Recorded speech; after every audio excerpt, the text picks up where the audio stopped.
Alrighty, folks, welcome to our Tuesday live stream discussion with John Willis from Special Operations Equipment. We've got Bear Independent and the Bear Nation today. Hey, Bear Nation, good to see you. I'm Nicole. Hey. Yeah, hey. I'm Nicole from Living Free in Tennessee, and we're going to talk about whatever you ask us in the comments. I'll do my best to keep up on that. If you really want me to see it, write the first word in all caps, please, and I can just mark it and do my best to work it into the conversation. But I thought we'd start out, Bear, we haven't talked to you for like 5 months. So what's happened in the last 5 months? Anything exciting? Oh gosh, everything. Let's see. So we started construction on Caleb House in earnest, which is awesome. That's our juvenile human trafficking survivor restoration facility, aka the place where we put kids who've been serially raped and trafficked by assholes back together again. So we're pushing dirt, we're building buildings, we'll be pouring concrete in the spring. So that's super cool. We have assisted in several, we being Caleb House, field ops have assisted in several operations that have resulted in bad shit happening to bad people, which I always love. So that's great. Refuge Medical is still going strong. Praise Yah. That's wonderful. I've been batching content like a madman for Patreon because my wife is 7 months pregnant. And so the goal is to, once the baby gets here, to like be able to take a month off and not have to sit in front of a camera. So that's cool. And building a house in my front yard to be able to move out of this house into that house, which is going to be cool because currently the house that we live in is not technically big enough for the family that we got shoehorned in here. Plus we got a baby coming. So the house that we live in should have been hit with a bulldozer 6 years ago when we moved here. My wife was like, we can fix it up. My same wife, who I love, who is literally fixing a busted water line right now while I'm live with you, realized when she got pregnant, she's like, maybe we should build another house. It's like, baby, I love you. We should have done this 6 years ago. So, no pressure over here. New baby, build Caleb House, run field ops, run the companies, build a house here, batch content. Oh, and I'm writing a book. So yeah, that's what's new with me. How about you? You're not busy at all, are you? So I literally have a sign that's hanging up in my office. It's a banner. It's 4 foot high, 12 foot wide that says F busy, be effective. Because too many people get wrapped around the axles on busyness. If your busyness doesn't actually produce results, that's just masturbation. So be effective. And to be clear, I do not recommend that most people do all the things at the same time that I do at the same time. I think most people should find a groove, do one, maybe two things incredibly well, and then capitalize on that down the road when they have the experience, the network, and the liquid revenue, the capital to be able to throw at something else. Don't start with 7 to 10 things to be like, Bear, that shit's retarded. And I live that retardation every day. And so, yeah, but busy is no bueno. I don't recommend busy at all. I recommend you be effective. And that requires somebody to be able to prioritize and execute reverse planning process. What do I want to happen? Then break that into bite-sized pieces and reverse plan. How do I execute on each one of these bite-sized pieces so that I can achieve the desired end state that I want in the first place? And that's effective. Otherwise, you're just spinning your wheels. Nothing ever gets done. You get demoralized. You want to jump off of tall buildings. You question the meaning of life. Everything's, Linus from the Peanuts with the rain cloud over your head all the time. So don't be busy, folks. Be effective. Man, you're speaking to my soul because my word of the year today is hone. And the reason it's hone is I became overly busy last year and it was not good for me, not good for my businesses. And I realized I have to hone my time to be better for what's being required of me at this point. And so it's been like every day I get up and I one of the things I do is write in a journal for 15 minutes about how is honing going. And I realized after working all day that I could only account for, and John will appreciate this, I could only account for 5 hours of actual work, but I was exhausted. And so the next day I set a timer every 15 minutes and I stopped and I wrote down what I did so I could look at that and figure out what was happening. And it was a really great exercise to say, okay, this is why. This is why. It's not that I'm not doing anything, it's that I'm doing the wrong things a lot of the time. And if I just stop and, find ways to get those things done that don't involve me and then focus more time at one time, things move forward. So that's my brother Saw from Survival Applications of Weapons Systems has a concept that he teaches and preaches called preserve the edge. And that goes with your concept of hone. And preserve the edge can be literal in that, like, don't cut the tuna can in half with your knife. Be smarter than that, but also preserve the edge of your mind and preserve the edge of your heart. And so when you are bumping into things, literally or figuratively, metaphorically, that will dull you, maybe don't do that. The same rock that I can sharpen a knife with will dull that knife if the angle of intersection isn't correct. And if I don't take the care and dedicate the time and the attention to this thing to actually sharpen it, I'm just going to make it dull. And you can take a great knife and a great sharpening stone and apply the inappropriate technique to it, and all you did was make it worse. And so preserve the edge goes with your concept of hone. I like that. Awesome. John, what have you been up to in the last 5 months? What have I done in the last 5 months? Yeah, tell Bear what you've done. I don't know if you two have been catching up, but you've got some fun projects in the works. He sent me a bunch of Instagram reels. I know he did that. I send Bear Instagram reels so that they're on his radar, because that way he stays at rather than 3 days behind on stuff. That's why I send those to you. And at any time we can definitely stop sending. I know there's a lot of it that goes through there.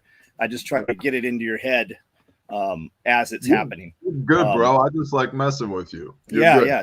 Just more stuff on the property. We need more stuff to feed animals, right? So everything, whenever we do an event here, it seems like it's always dead and it looks like a bomb of Roundup has gone off.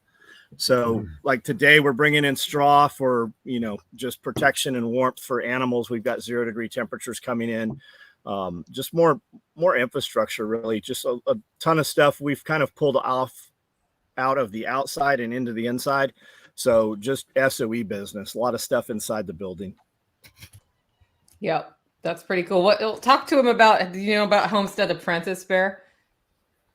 Yes. Okay. But I don't know if everybody else does. And I love your initiative with that. So go and preach on that for a minute. Yeah. Homestead Apprentice. We're going to draw in a group of 50 people and just do a 72-hour kind of a selection, and then pull 2 12-man teams out of that and then run them head to head. You'll come in and you're going to tent camp the first night, or, forest camp or whatever. And then we're going to build something where you guys will house, and then build something out for lodging, and then just different projects for a 6-week project. And that'll be Homestead. It'll be business development. It will be some social media stuff. It'll be video stuff. Just kind of how to take different projects and then how to monetize them, right? So you can have the chicken egg guy, like Salatin says, people gravitate to what they want to do. And then how do we flesh that out, right? So if you've got so many chickens and you have so many eggs and we're producing more eggs, how do we sell those? So how do we move eggs, right? We're obviously not going to mail them, but how do we draw people to us? Well, that's social media. And it just goes back to, you always hear, money's not everything. You're right, it's not. But for most people it is, because you go to some place that you hate every morning for an amount of time and you don't enjoy it. And then when it's done, you spend all weekend grumbling about that place you have to go back after the weekend. So how do we take that money that's left? What do you spend that on, right? That's your hobby or your love, your passion, whatever. How do we take that and flesh that out and monetize that, so that thing that you really enjoy, how are you able to live that life that you want and, raise your family and pay your bills and such? So just, we're kind of going in, we're kind of figuring it out as we go along. But the infrastructure's in place. homesteadapprentice.com, all the social medias are up there. You can take a look at all of this and get a pretty good idea about what this is about. And then you just put in your application, and it's surprising the applications coming in, because there's people from all different walks of life. And that's what we're looking for. You know, the guys going through buds, for instance, it's never the peak triathlon or the quarterback that makes it through. It's always that dude that you least expect. And this isn't like buds. That's not what we're making it, but we want everybody to come in, and then we're just going to kind of put them into teams and see where they fit and how they work together. I think it's a really cool initiative. At Living Free in Tennessee, we're working with other content creators, and hopefully we'll be able to involve y'all in this to provide project accelerators this year. So what that means is somebody comes in and says, I have a business idea, or my business is here and I want it to be better. And we brainstorm with them for an hour live. We take commitments from the comments to see if they can do better. We did our first one in December with a member from the Self-Reliance Festival who was the happy person. John knows who I'm talking about. And she just launched a new brand called the Sunshine Prepper, where she's going to give you prepper news, but from a happy point of view. So you get out of your fear mindset and start making better long-term decisions for yourself. I just talked to Toolman Tim, and he and I are going to get one person in a month on that. And then based on what their project is, bring somebody like you, John, or Bear in, if you have time, to be the third person giving them feedback online. And I'm really excited about that, where that's going to go, because it feeds into my book, which is launching this year too, which is a production or productivity planning book. I think that's great. I think that's absolutely great. I think if more people took the personal responsibility to do what they want to do rather than be stuck on the hamster wheel of what they have to do, the world would be a better place. I also think that there's a lot of bullshit internet entrepreneurs out there that, you know, want to give you six hacks for e-com and all this other crap, and, you know, stand and do a photo op in front of somebody else's private jet that they just don't know what they're talking about. And one of the things that people miss is that entrepreneurship, running a business, is difficult. It's an acquired skill, and it requires commitment and discipline, much more so than most people will make it out to be. It's, you know, Andy Frisella talks about this. Alex Hormozy talks about this. You have natural giftings and talents and delights. I don't run fast and I don't jump very high. That's just the way I was made, right? And so I'm always going to be very bad at basketball. No matter how much I try to be great at basketball, I'm not physiologically built for basketball. And I can drill myself 8-10 hours a day to get better at basketball, but I'll still be limited because I don't have those inherent giftings and talents and delights. And when you go look at somebody like, you know, Kobe Bryant or whatever, I don't know shit about basketball, but you look at a professional basketball player, those people are skilled at that, and they've spent a lifetime building those skills. A lot of times people look at entrepreneurs, especially successful entrepreneurs, and think, well, I can do that too. And the answer to that is you can, but you don't. Most sane people don't watch a professional football game and think, oh, I could do that. You know, they don't watch the Olympics and go, oh, I can do a triple tuck backflip, whatever that shit's called. You know, that's delusional. You understand the amount of work and dedication that went in for that person to be able to achieve those things. And with entrepreneurship, there's not a lot of conversation around the fact that it does take a lot of work and a lot of dedication and a lot of discipline, and you still have terrible days. They're just your terrible days. They're not somebody's terrible day. You know, you're not having a terrible day on behalf of somebody else.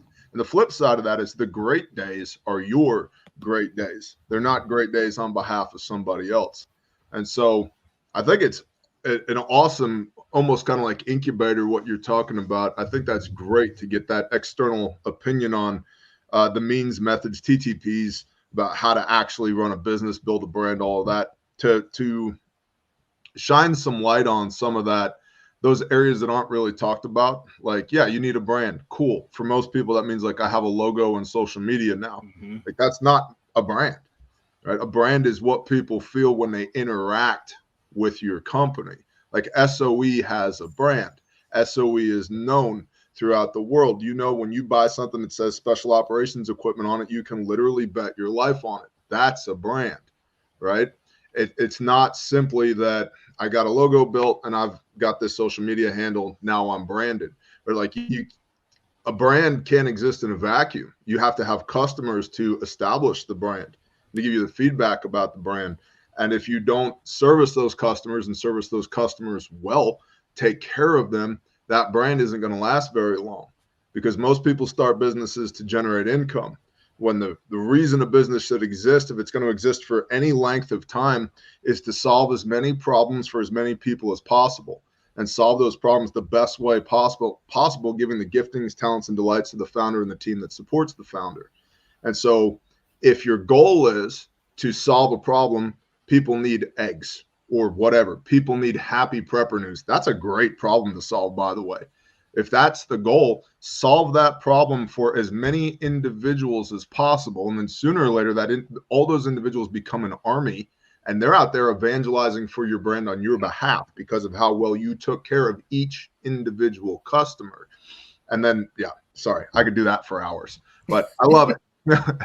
Well, and it was inspired by interactions with John and with you, with Jack Spirko, and with all of the great people in our network who made me see, I've always tried to do this, but they made me see what I was bad at, which sounds really negative, but just, okay, I'm bad at that. Don't try to do that. Don't try to be that. Be who you are, be who you're good at. And the thing that our community does best, and the thing I do best, is help people get started. Yep. And I'm pretty good at helping people not start who aren't ready to start by being pesky and asking pesky questions. And I was like, well, let's just do that then, right? Yep. So I have you two to thank, and I have a whole bunch of people to thank for ending up there, but it took me 10 years to get there too. The other thing too is when you ask those pesky questions, it forces you to problem solve, which if you're not a good problem solver, don't get into entrepreneurship, because that's all it is problem solving. And you're going to have so many problems. And so you have to really enjoy problem solving. But also it narrows your focus down onto a niche that you can serve. And I can fix a problem or an amalgamation of problems for this niche of people. And a lot of people think, I have a great product. I'm Nalgene brand, and I have a great product. And if you drink water, you're my customer. Well, that's way too wide, right? So you're going to market to 8 billion people. You haven't qualified those customers at all. Can they afford a Nalgene bottle? Do they want a Nalgene bottle? Do they know that Nalgene bottles exist? What applications am I going to use this for? Well, this typically is for taking water outside of my home. So ergo, outdoorsy. Who are outdoorsy people? Of those outdoorsy people, I don't know, homeless people are outdoors. Are they qualified customers for my product? Probably not. So what niche spends money on outdoorsy stuff, right? And so by asking all those pesky questions, ultimately you narrow down to go, I would like to target with my marketing and my messaging people that are into camping and into hiking. Okay, now you have an avatar, and you serve that avatar, and you can scale that single avatar from nothing to at least 10 million bucks per annum just by doubling down, tripling down on that one avatar. And then you use everything you learned and the excess revenue from serving that one avatar to select one more avatar and go over here and go, preppers are outdoorsy. Maybe I want to market to preppers. And then you trial that and you learn on that while maintaining your base of customers over here that's your hiking and your camping people, right? And so by asking those pesky questions, you actually improve the product and you improve the business plan. Because if your goal is to just sell as many things to as many people as possible, most of them, the vast majority of them, don't know that you exist. And most of them aren't even interested in your product in the first place, which means you're spending all that time and revenue trying to reach those people with zero return on investment. Well, and we see what happens with companies who go so wide that they are dependent on political opinions that can shut them down. Like John does not need to be PC because nobody's shutting him down. Yep. He's who he is. Here's a question in, guys. How can newbies hone in on their gifts and delights in order to start a business or brand? What advice would you have for that? Let's go to John first. I don't think that I'm the guy to ask. I'm not the pat you on the butt and get you motivated. Figure out what you like to do, figure out what you're spending your money on, and that that thing at the end of the day, after you've paid all your bills and you've comprised that money, that thing, what is it that you love? What do you work all week long at a place that you don't like, and you come home? What is that thing that you put that time into, right? While you're at work, what is that thing that you're thinking about? So how do we take that and we turn that into what your business is, right? What is it that you're constantly researching while you're 30 minutes in the bathroom while you're, supposed to be working? And then every time you've got that phone out, what is that thing that you're looking at and researching? How do we take that and make that what you love? And I don't know that everybody can do that, but every time I have had something like that I'm constantly involved in and constantly looking at, I figure out how to monetize that, how to make that into a business. I'm also willing to do things that a lot of people aren't. When I got my first shop, I lived in that building for a year. Like everybody's got 2-3 car payments and they've got a house, but I have kids. Yeah, my kids were at my shop all the time when we were working, all the time. And I see people say, it takes 2 years to get a business going. It takes 5 years. It didn't me. I just started building stuff. People started buying it, and I paid some of my bills. A lot of my bills were not paid. Things were they just dissolved, right?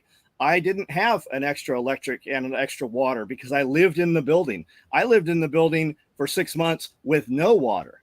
We barely had electric some months. And luckily in California, they don't come pull your meter and turn your shit off. But that, and I always hear this, my kids we lived in 2 bedrooms, not a 2-bedroom house, in 2 bedrooms with 5 of us. And then we just made it happen, man. And at that 5 years, if you can take every single thing you do, everything that is you, and put it into that business for 5 years, that's going to be the difference between you trying to hit 100,000 a year and making millions a month. It's that first 5 years. Everything goes into that business. What do you think, Bear? So the question was essentially like, how do I know what business to get into, right? If I'm remembering that correctly. So to John's point, I've got a phrase that I like to use with some of my homies, monetize your shenanigans, right? Yep. What are you already doing that, the world is full of opportunity. If you're going to the range, turn the camera on, make some Instagram posts, right? And if you were going to buy, pick a thing, you're going to buy a water filter, and now you've got a following on Instagram because you go to the range, you reach out to the water filter company and you become an affiliate. And then not only do they send you a water filter, the thing that you were going to pay money for anyway, when you make an Instagram post or YouTube video about the water filter, they use your affiliate code and then you get 10% of that revenue or whatever, right? And so those are very easy ways to monetize your shenanigans. All that exists. And you don't have to be huge. You don't need a huge following to do that. You can be what they call micro influencer and still have those types of professional relationships with major companies.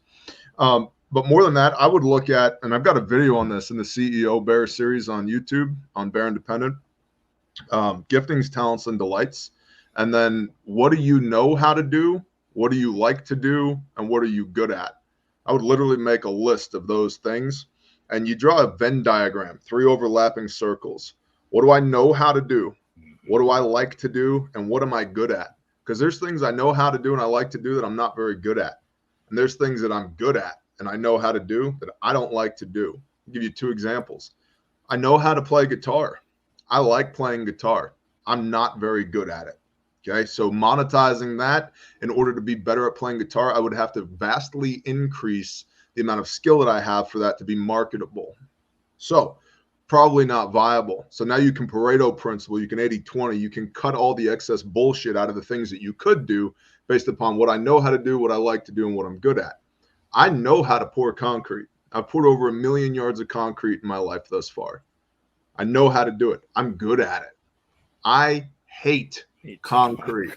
I hate concrete. It is not possible to pay me to pour concrete. If my mom called right now and said, son, I need you to pour a load of concrete at my house, I'd say, Ma, I love you, kiss my ass. I'm not doing it. Okay. So that's also off the list. And so you can go in both directions. And eventually you're left up with that little overlapping center of those 3 overlapping circles, that Venn diagram of what I know how to do, what I like to do, and what I'm good at. And if there's something that you're just super passionate about, you really like doing it, but you don't know enough about it or you're not good at it, now that gives you a goal. I need to get better at making tactical belts or whatever it might be before this is a marketable skill. So you can self-diagnose the viability of your plan just by doing that. And then the other thing that most people miss with their business is they think it's a good idea. The world needs more Nalgene bottles. I'm going to make a Nalgene bottle, but I'm going to make it out of a different kind of plastic. Just because you think it's a good idea doesn't matter at all. 0% if the market doesn't think it's a good idea. And it's actually really good to separate the emotion out of this and just look at it practically. If the market thinks it's a good idea, the market will compensate you for your good idea through revenue. And if you can steward that revenue, you'll have profit. You have the best idea in the world. If nobody agrees with you, it's not a viable product. So I don't determine what's a good idea.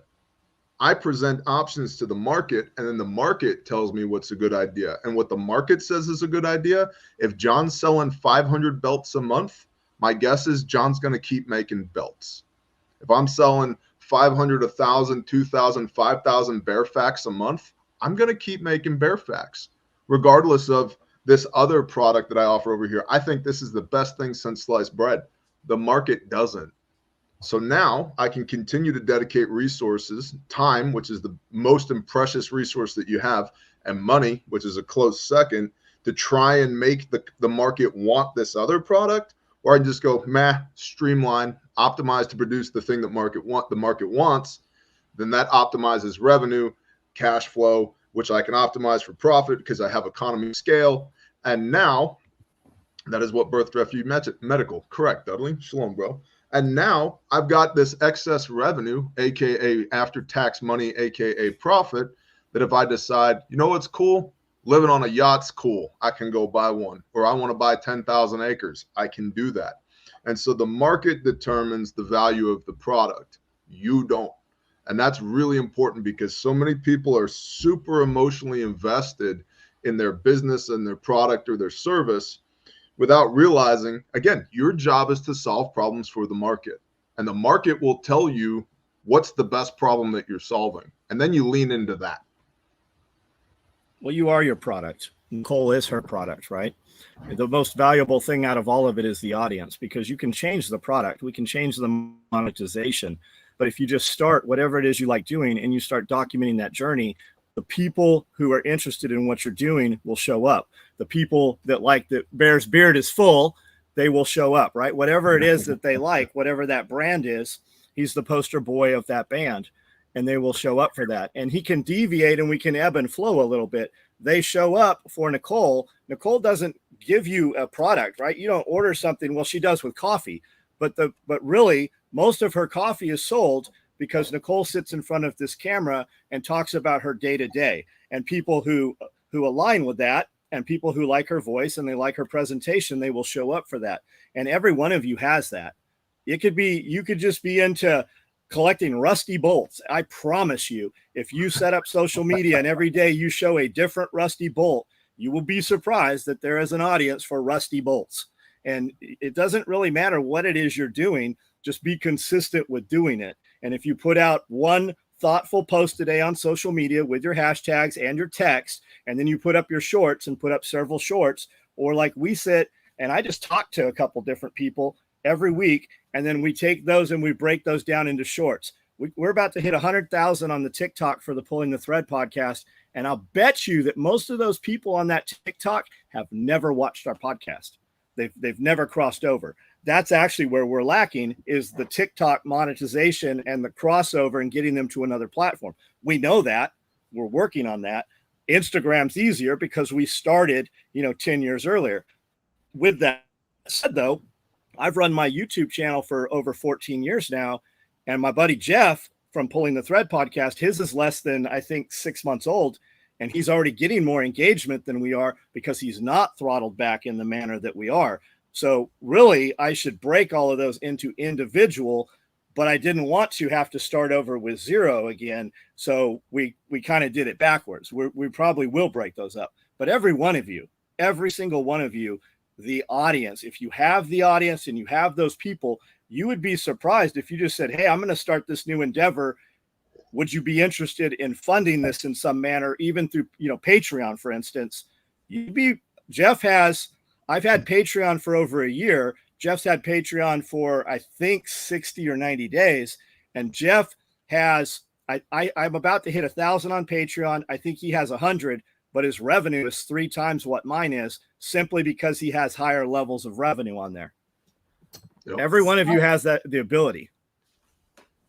Well, and that illustrates as well that it goes back to the problem solving. You're talking about chopping up your media, which is a prime strategy. But then, the funnel to get people from TikTok over to the podcast, that's a more tactical problem. And it's a problem you don't need to solve unless you've been doing shit for a while. But it goes back to the constant cycle of problem solving. And a lot of people suffer from paralysis by analysis because they start trying to solve those problems now, and you haven't done anything. You got to solve the problem of doing something first. And then if you solve that problem well enough, you'll be blessed with more problems to solve and more problems to solve. And even that, it never ends. You get better and better at it. So you're more and more optimized for problem solving because you have more and more experience. I agree. The audience is invaluable, though. That's a good word, John. Yeah, a lot of people spend a lot of time pretending business, right? Playing business. They've got all those terms and everything. I made millions of dollars before I ever took a business 101 class. And I still, if I sat down in a boardroom, I don't belong there. I've got the product they want. You guys called me. This is what I have. You're going to have to speak in my language. I did it backwards. But a lot of guys spend years and they've got all the terms and, cogs and everything. And they don't have a product. They have nothing, right? Just hone your product, figure out what your product is, build your audience at the same time. And you build the audience by showing the product or your hobby or your interest or just whatever it is. It ebbs and flows. So same thing, man. I built my first business with a $200 chainsaw and a $500 pickup truck. And then all I knew, very basic business math, is I have to spend less money than I make. It's as simple as that. And what's left over at the end, that's my profit. And if I do more work at that same ratio, I'll have more profit. And it wasn't until way later in life. I mean, even in the last probably 3 years or so, you use the word COGS, right? Most people don't even know what COGS is, cost of goods. And so I'm looking at P&Ls, profit and loss statements, and I literally would get a P&L for my CPA, certified public accountant, and I'd be looking through it going, I have no idea what any of this shit means, but I'm paying this guy to make this report. I should probably be able to read it. And so again, problem solving, I should reverse engineer a way to understand what all this stuff means, and not just on the surface level. Oh yeah, when it says COGS, that means cost of goods, but why is that COG that? Right. And so digging deeper and deeper and deeper into it. Those are later stage problems that people need to solve if you ever get there. And the other thing too is you don't need a massive audience or a massive business to generate enough revenue to live quite comfortably on. I think that's something a lot of people miss too. My goal, praise Yah, our products are on 4 continents. That's amazing. Started this company in my barn, which is 30 yards that way. And that barn's a piece of shit. It needs to be hit with the bulldozer that's in the front yard. But I can't do that yet because I got to move all this stuff out of the barn. But I started that company 4 years ago, and now we're on 4 continents. And I'd never, it was never a big, long strategic whiteboard about, okay, how over the next 60 months do I take over the world? That never happened. It's just, how do I continue to iterate and problem solve for my customers? And again, they'll tell me when I did a good job. I'll be able to see that day to day when I look at sales, and they'll tell me when I didn't do a good job. How come this product's not moving? Because even if I think it's a great idea, they don't. And if you find yourself in that situation, there's 2 things you can do. Pareto it, cut it out, get rid of it, or you can go on an education campaign to explain to everybody why this is better than that. And that's not a bad strategy, but it is resource intensive. It's also lines. It's just lines of access and communication as well, right? So you set up your email blast and you set up your SMS, and then you can see it, especially on social media, right? We will get super good traction off Instagram, but nothing on TikTok, and then on a different piece of content, vice versa.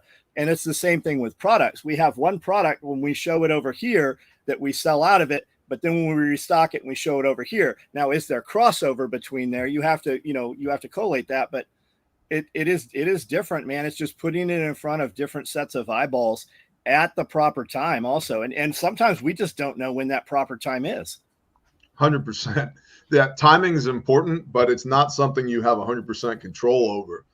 And again, like there's nobody's perfect at this. And a lot of the people that pretend that they are perfect at this, they're full of shit because go ahead.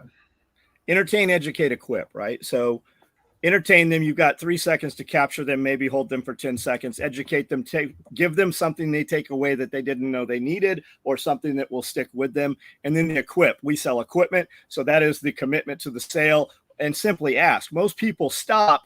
They don't ask for anything. Hey, sign up for this email. Hey, will you join our text app? Hey, I have this thing for sale. Hey, check out my website. Social media allows you to do it all. You can embed those posts on all of those. I can send you to a product for the shirt that I'm wearing every morning when I do a video. Most people just fall short and they don't ask for that. Spearco, a great interview he did, which had nothing to do with prepping really. He interviewed this dude who's like the world famous aquarium fish guy. And this guy started a YouTube channel and he worked at a fish shop. And every night he would just take a little 2-minute video about a fish, put it up there. He had a couple, maybe 100 videos, stopped, had kids, built a house, comes back a couple of years, looks at his channel. He has thousands of followers. And every day there's comments like, hey, when are you going to do some more videos? The guy had ghosted for years, put it on. And I think he did Patreon. And he says, all I need is 1,000. If I can get $5 from 1,000 people who are willing to back me in this endeavor. And he said it started, he got to 1,000 on Patreon at $5. Then he put up a $10 level. And he said, before you know it, I'm doing deals and I'm branding, aquarium pumps and aquarium tubing. And he goes, we went direct to the source. We flew over to China, found the guys making the pumps, had them build them to our specs. And now he has this line and he's got this world famous aquarium brand. And he goes, we don't sell any fish. That's always the problem with the live animal having to move it. And anytime you go to one of his stores, there's a line of people around the block. When you go see this dude at a fish show, like a trade show, like Blade Show, he's like, just Spearco said, he goes, I went to see this guy. It took me 2 hours to get in his booth just to shake his hand. Wow. And it was just off of showing fish. That's all his video was. And he said, I didn't even realize it was still running. And I came back and I had thousands of followers. So it was just asking for that, hey, that final commitment, that action. Will you join my Patreon? I'm going to go back to something Bear said, which is you don't have to have a large following necessarily if you hit your niche. I have probably 1/10 the following of either of two of you. I have 1/10 the following of Jack Spearco. I know that because we share numbers sometimes. And it's still enough to sell enough coffee that we live fairly comfortably here. Yep. And it just, I would love for it to grow. It's been growing slowly over time, but I didn't need 4 million followers out of the chute. And I think if you start doing what these two are telling you to do, which is creating that brand, creating your network and creating people who follow you and want to support you, and then have something that meets the need that they want, that's what you need to do. And if that means you have 100 dedicated customers first, great. Well, start with 1 and then go to 10 and then go to 100 and then go to 1,000. And that foundation can get you pretty far. The other thing too with that is if you start with 1 and go to 10, then 100, then 1,000, if that's how you're scaling, a personal recommendation from somebody you trust on a product or service is the best advertising that you can possibly have as a brand. There is nothing better. If I'm, doing op 4 for somebody and I see some guy running around in some piece of shit web gear and I'm like, and he's looking at me and I'm looking at him and he goes, where'd you get that micro rig from? I'm like, dude, just go see John at SOE. It's like, okay, cool. Is it good? I'm like, bro, go see John at SOE. Trust me. That John can't spend enough money on advertising to outweigh that, right? Yep. And so when, again, going back to the individual customer, when you take care of the individual customer and you have a great product, they will evangelize for you. Holler roast, right? When somebody says, they come over and they're hanging out, hey man, you want a cup of coffee? Oh, I'd love a cup of coffee. And you brew up a pot of holler roast and they're like, this is great. Where'd you get this? I'm like, go see Nicole. You have to go get some holler roast. It's awesome coffee. They're great people. That's going, if you ran $1,000 a day in Facebook ads, right? That one recommendation is going to carry more weight probably than $1,000 a day in paid ads. Doesn't mean don't run paid ads. It doesn't mean don't do that. But if you're taking care of the individual customers, they will tell everybody for you. And that's one tells 10, tells 100, tells 1,000, tells 10,000, and it's literal exponential growth to the point that you can't even keep up anymore. Look at the chat right now, right? How many of you guys in the chat randomly found us versus somebody you love told you to be here, right? And that's the same thing with all of our customers. Somebody who loves you and cares about your life told you this is the product. I recommend Bear's medical stuff all the time. I do a live every single night at 9 o'clock where you can talk to the CEO of a company who's ran this company for 35 years now. Every night, 9 o'clock, I'm on there. Sometimes people stumble across, but mostly it's somebody that they cared about said, hey, come over here. And dudes are like, hey, do you sell med kits? Yeah, go see Refuge Medical. I got a building full of med stuff. We bring them in 10,000 pieces of medical items at a time. Yeah, it's easier. Do you make med kits? I don't make med kits. We have them online. It is an add-on to the sale. We make medical pouches. I do not sell medical kits. We sell tons of medical items, but mostly it's dudes that know what they're looking for. You need a kit? Refuge Medical. He's got 100 different kinds you can get. Any color, any flavor will fit anywhere you want to put them. Bless you, bro. Thank you. Plus, they do some darn good training. They do. Yeah, we've hosted them here. We've had I'd them love out to have here them training. back. Yeah. Bear is sat right next to me, I don't know, 3-4 times, and we've done podcasts and stuff. Like when I say I know somebody, it's in real life. Like I know him. We went where he was because I wanted to see what he was doing and what he said with my own eyes. And we drove up there and I stood out there in the rain with those guys. I wanted to see what was happening. And I wanted to see it just because I wanted to be able to tell other people, right? I wanted to go, no, this is in fact what it is. It is exactly what is presented. And that is 100% how, like that, what you see online with Bear, that's Bear in real life. Like whether he knows you're talking or watching or whatever, that's what you get. That's the real deal. And we know one another in real life. And when I say go get Bear stuff, it's because I believe in what Bear's, and vice versa. It's the same thing. When I say go buy Nicole's coffee, it's not because Nicole's my friend. If Nicole had shitty coffee, I wouldn't sell it 120 pounds at a time. I used to roast some shitty coffee. Let's just be transparent about that. When I first started roasting, it was not great. Let me piggyback on that and thank you for your glowing endorsement. That's why I tell everybody, hey man, you need web gear, go see SOE. You got a good web guy. I do. Good. Well, Cody, I tried to hire him. Banging stuff too. I know, but this is what's called the network effect. Right. And people miss that as well. If you're into entrepreneurship, you're going to start a business, whether you know it or not, that you need to build an audience, but you already have a network and you should constantly be growing that network, whether it's in-person events, going to meet people, doing what we're doing today, live streaming with people, just simply coordinating. And pro tip on that, do what you say you're going to do. Like, show up. Like I was texting Nicole before this because a tree had fallen across one of the roads. It's very windy here. It's been pouring rain. A tree had fallen across one of the roads and I texted Nicole and I was like, hey, I'm doing my best to be there. Touch and go right now. Got to deal with this tree that's across the road. And praise y'all, some of my brothers handled it. I didn't even have to grab a chainsaw. That's super cool. Again, network effect.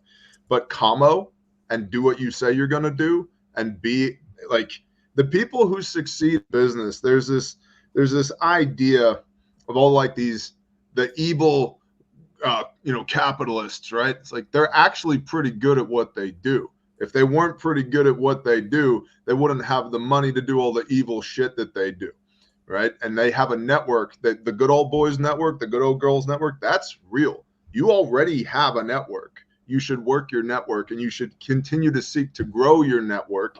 And if some point the network gets so big that you can't manage it, Pareto principle, 80-20 rule.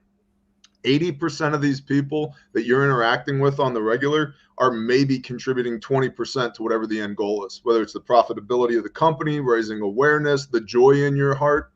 80% of these people could probably fall by the wayside and your life will be fine. But again, that's a later stage consideration. Right now, if you decide to start a Nalgene company, I'm going to start a water bottle company. You probably know people who need water bottles. And you could start right there and document making the water bottles for your content to build your audience. And then you empower the people you know in your network with that content so they can evangelize on your behalf. When somebody goes, where did you get that awesome water bottle? You go, watch this video. And then you make the ask at the end of the video, like John said. If you'd like to get a water bottle, you can find them at waterbottles.com. Thank you so much for your support.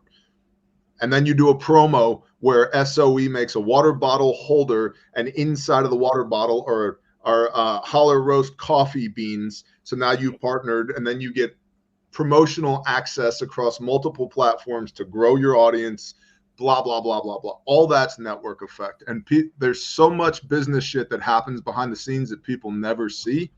And I think it's one of the things that's missed. Talk to people and then do what you say you're going to do. And go meet them in person. Yep. And when you can. And you could even take Nalgene bottles and put your sticker on them and sell Nalgene bottles while you're sourcing yours and say, hey, I thought this Nalgene bottle was awesome. I thought I would like to turn on a couple different things. Don't ever speak ill of the product, right? And then once you're building that, don't ever compare your product to something else. There's so many generators out there, and their whole marketing campaign is we're as good as Honda, but we cost less. Maybe, but I mean, just build on your foundation and just add value, especially interacting on social media. Any place you are on social media, never put anything negative out there. Everybody talks, right? If somebody hit me up and wants to do business, I'm going to reach out to Bear and be like, hey, what do you know about this guy, right? You might have done some silly shit on the internet 5 years ago, and that will follow you. It is all there. Even if you remove it, there is still a footprint of it. Whenever you're typing something out, my rule is I never get involved in anything in a negative manner unless it is directly on my page. And I start typing, I'm like, wait a minute, I'm breaking my rule. Why am I even doing this? And if you have energy for that, you have energy for positivity. Show up places and add value and help people, and doors will open. That's a great word. So I remember 2 self-reliance festivals ago, the day before, the morning we launched, somebody said some crap about our festival. And I texted it to you, John, and you said, Nicole, you don't have time to respond to that. That person's not coming and they don't matter. You focus on the success of the event. Yep, and he was 100% right. Like, I could have spent all morning going back and forth about whatever it was they said. Yeah, we don't even know. Who is that? I don't even know what they said anymore. I don't know. Joel Salatin showed up at ours, though. Yep. That's a great point. Yesterday, the video that I put up on Patreon yesterday, our Patreon's $10 a month. And we had the people out from Joseph's Kitchen to come out and make bread with us and, show us their system on how they make bread. And it was like, I ended up having to do some live Rachel Ray stuff. It was actually like kind of fun. We had a live studio audience. And the overwhelming majority of comments were, dude, this was great. This one video was worth my $10 a month. Thank you so much. And we would do 12 to 15 pieces of content at a minimum per month. And we're always getting comments on practically every video. This one video was worth my subscription for the month. Thank you. At the same time, I'm getting dozens of comments on how great this video was. I got one guy who sent like a nasty gram email about how like this isn't what I signed up for and blah, blah, blah. And I was like, it just illustrates the point. It's like, dude, just be you. Just be you. Because it's the same video on the same platform that posted at the same time. And these people over here loved it, and this person hated it. Well, if you start chasing that too much, especially from a content creator standpoint, where you're trying to appease everybody, make everybody happy, you're going to lose your authenticity. And now you're not going to resonate with that core audience that's supporting what you're doing in the first place. It's not possible to make everybody happy. And if you somehow figured out a way to make everybody happy, your message and your product would be so watered down that it doesn't actually resonate with your core anymore. Now your business and your brand is living on borrowed time. Look at Carhartt, right? Carhartt used to be the working man stuff, right? And then COVID hit, and they forced everybody to participate in medical experimentation. And then the yuppies started wearing Carhartt, and now, like, dude, I've got a set of Carhartt bibs right here. You know what? It don't say Carhartt on them anymore. I cut the patch off and burned it, and I won't buy another one. Right? We did an F Carhartt shirt. It had the little serum, the little syringe on there. Yep. We did a patch and a shirt for that. And so don't try and make everybody happy. Just make a great product, have a great service, have meaningful interactions with people. And some of those people are going to send you a nasty gram and go, your festival sucks, while you're hanging out with Joel Salatin, right? Like, who cares? You think the festival sucks. That's what actually, empirical data says the festival doesn't suck. You know what I mean? Yeah. That's what I like. Oh, somebody, a guy on the internet doesn't like me. I can't imagine that. You could start a business. Literally, you could do everything I do on social media. Just make a spoof of being me 1 week behind, and you would be 100% successful. And your whole marketing could be, I'm nicer than John Willis. I don't say F a lot. Like, you could be the SOE guy that doesn't say the F word every other word, and you would be 100% successful. Just do what I do. Made in the mother trucking USA. Yeah, whatever it is. Look, see, and because this is what friends do for each other, right? I tell people all the time, man. You could start a company, and your whole thing, you could completely be 100% successful just on customers that don't like me. That could be your whole thing. So for those that don't know, my spine is ridiculous. It's terrible, right? And so anyway, long story short, I'm at the physical therapist, which is a ridiculous experience when literally everybody else there is twice your age, right? Like, people walking in with walkers and all this stuff, and I'm looking around like, dude, not my vibe. I get there at 11 a.m. I'm supposed to be seen at 11 a.m. At 1 o'clock, I haven't been seen yet, and I'm losing shit because time is your most valuable resource. And I'm trying to be polite. And so I'm up at the counter talking to the girl behind the computer, and I'm like, hey, what are we doing here? Like, what's up? Because I can leave and come back a different day. What's going on? And she's like, I'm sorry, Mr. Morris. We're just really busy. It's me and 2 other geriatrics in the place.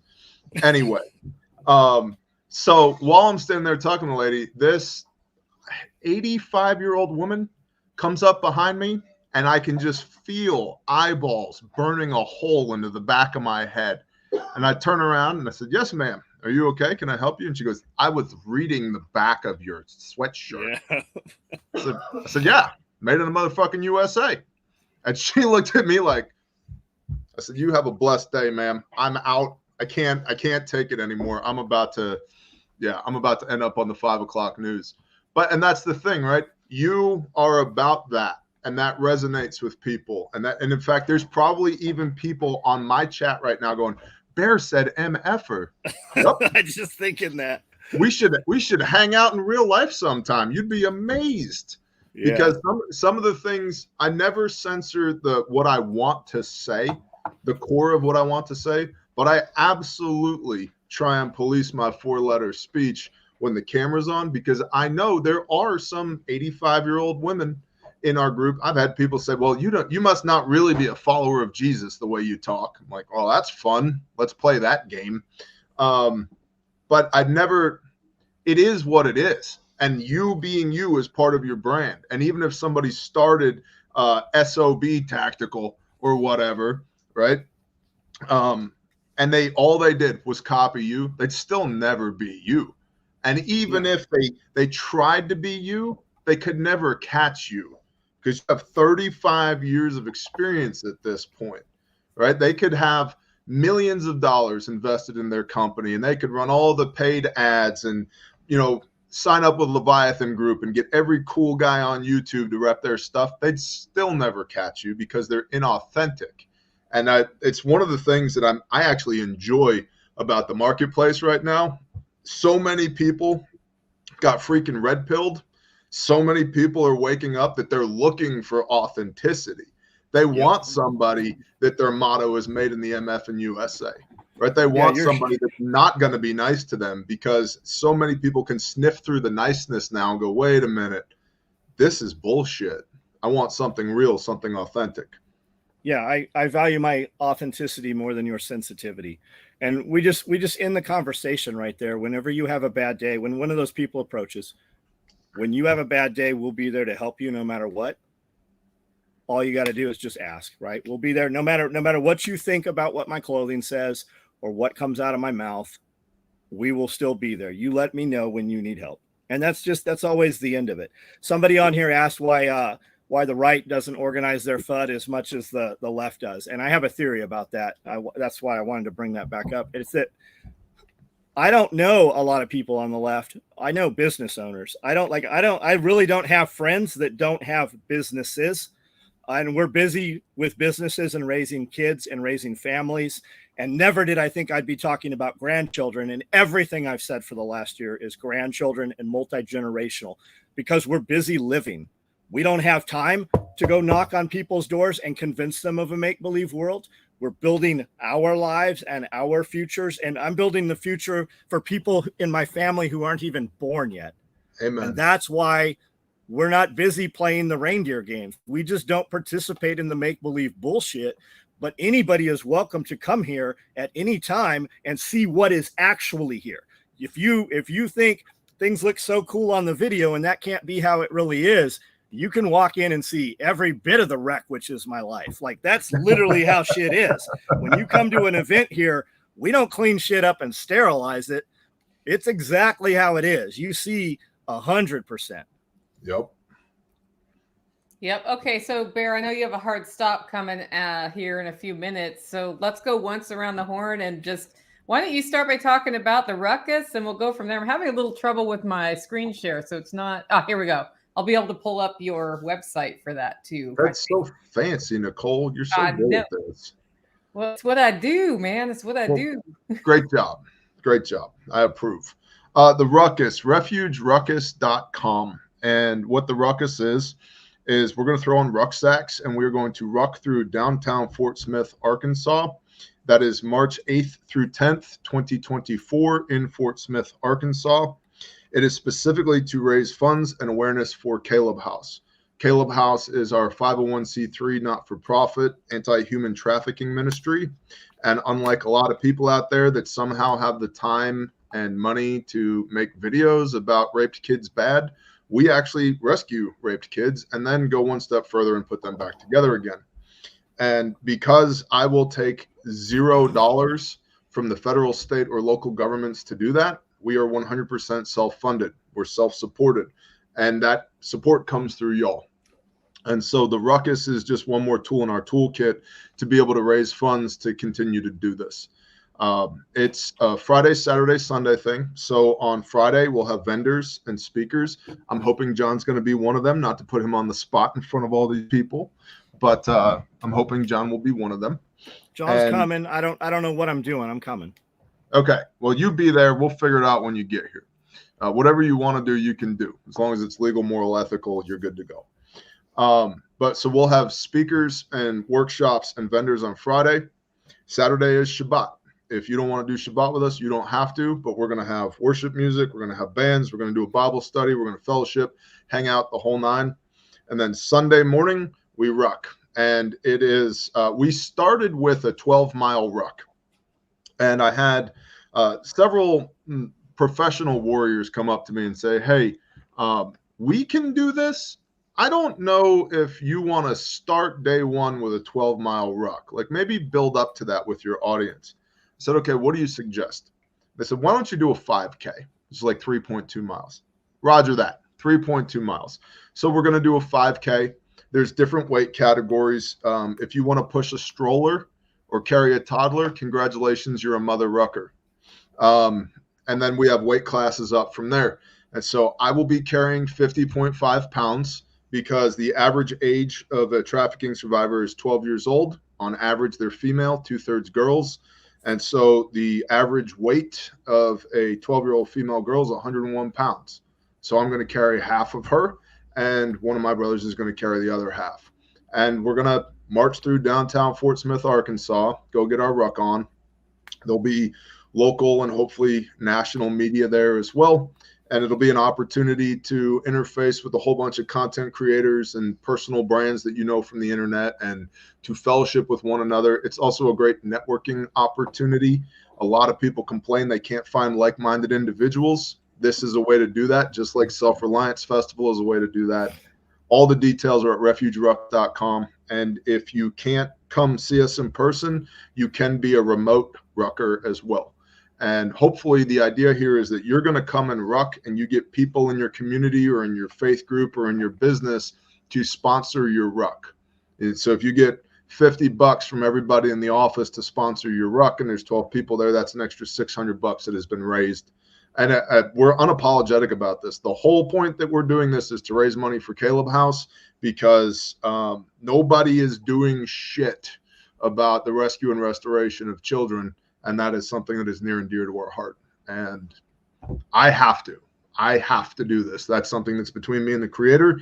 I have to do this. And I am blessed to be surrounded by awesome teams of people who help me do this. And I am blessed to be surrounded by an awesome audience of people in the Bear Nation that fund us with $5 and $10 and $20 bills to be able to go and make a difference. Great. You guys can donate to Caleb House also if you can't make the ruckus.